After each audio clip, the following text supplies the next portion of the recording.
Hi, how are you? How was your week? Well, my week was okay. I've been spending time listening to people's stories about the people that they love that are living in heaven. So I wanted to tell the stories because you know what?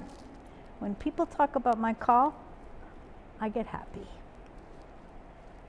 When people talk about my friend Elizabeth, I enjoy the stories. And when I remember my mother-in-law, my father-in-law, and my grandmother, I like those stories.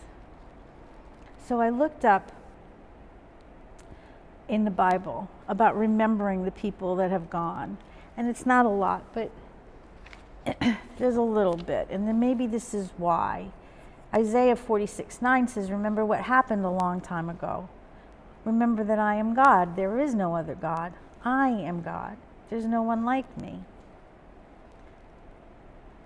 And 1 Corinthians 11:2, I praise you because you remember me in everything. You follow closely the teachings that I gave you. And I thought about it, and I thought, that's why we remember God. Why do we remember our grandparents and our best friends and our kids? Because we learned from them. The stuff that they did, we learned from. And the memories bring back maybe a little laughter, maybe a lot of tears, but always brings back the time that you were with them and the connection that we have with them. And so last week I asked you to send me a story about your family member so I can read it.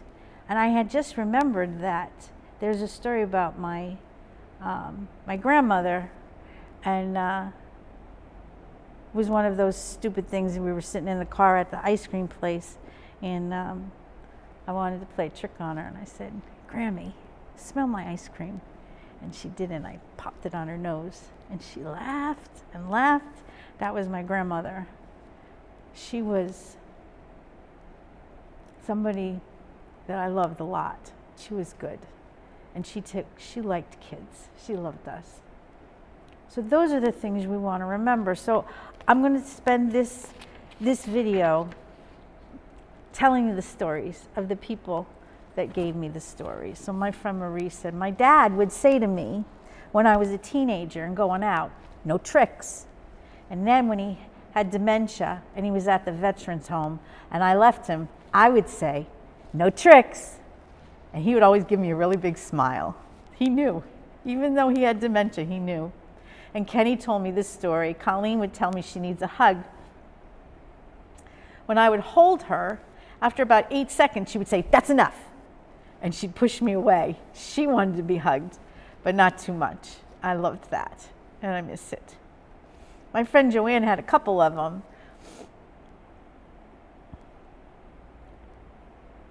My dad was my hero. He was a beautiful, loving, and giving spirit. Always the first one there to offer his help, his guidance, and his love.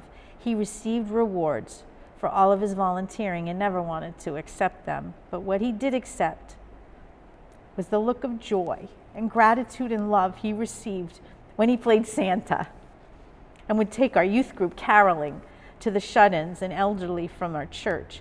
And one year we sang to a woman who was blind. And when she sat at her second floor window, she rubbed the condensation off. And as she did, we saw her crying and smiling at the same time, which brought Santa and all of us to tears. Later on, we would also bring toys to families who could not afford Christmas. And to this day, every time we have snow, I want to take a long walk with my dad after we shoveled our sidewalks, down the streets before they're plowed, just talking to each other and enjoying the beauty around us. This is what we always did. My dad introduced Greg and I, set us up on a blind date, but told me one story that he showed Greg my picture. And Greg asked to meet me. But years later, when Greg and I talked about how Dad set up this blind date, Greg told me that my dad told him that I should meet his daughter. And I never would have agreed to the date if I knew that, but I guess Dad did know best. Dad never knew that we figured out what he did. He always called me Jojo, gave me the best bear hugs, and whispered in my ear, "Love you." And never hung up the phone without telling one of his corny dad jokes. I deeply miss those hugs, hearing him say my name and those corny dad jokes. And my friend Lauren, I'm remembering my grandma that I lost to COVID almost 5 years ago. She was known for always going to a restaurant called Sweet Tomatoes. She was also known for telling jokes. Boy, did she love to tell jokes. She would stand up. She would do stand-up comedy at her church. This is what she was known for. You know what? These are the stories that bring them back. And honestly, I think maybe really bring them back, because maybe they're coming around here and listening to the story and are here with us. It's important for me to continue to have her here with us. It's important to keep her alive, to keep talking about her and telling the stories and having a little bit of laughter and a lot of love. Sometimes hearing that story, telling it, feel a little bit better. We have to get through this. We're going to get through it. And we get to laugh and remember and be there for everybody. You should be telling stories too and listening. I found this online. In the quiet moments of solitude, you can find the strength to tell your story of loss. Grief is a journey, often overwhelming, filled with emotions. Tell your story. To share memories of the one you've lost. The laughter, the challenges, the mundane moments. When you tell these stories, they become a part of your everyday life.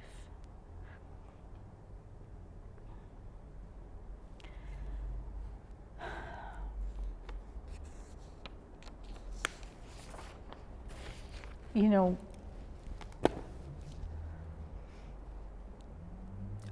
every family has a story. Every family starts with a person and another person. And they find each other. And sometimes they start another family, whether it's their own children or pets or best friends. And that family grows. And then inevitably, the first one's going to go to live in heaven. But you still want that family to be whole. So when you bring back the past, when you bring back the funny things that happened to your family and the scary things and the times when we kind of fussed a little with each other and then got over it.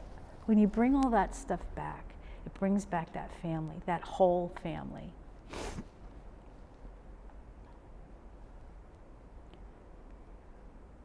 So telling the stories and listening to the stories,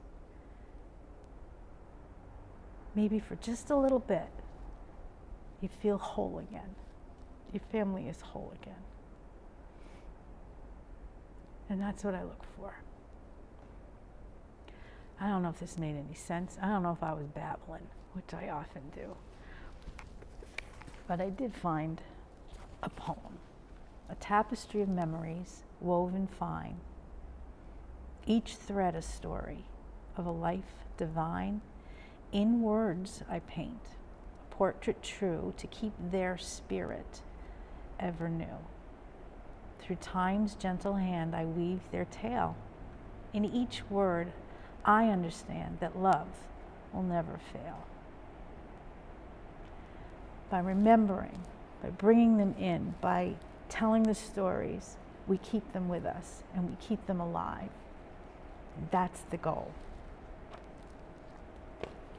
And bring those stories to their children and their grandchildren and their nieces and nephews, so they are part of that story. Even if they never met each other, they're still the same family. They're still together. So you remember. And you continue to tell me those stories, because I love them. And you ask your friends to tell you their stories. Have a good week. And remember, I love you. I miss you a lot. But we'll be together soon. Have a good week.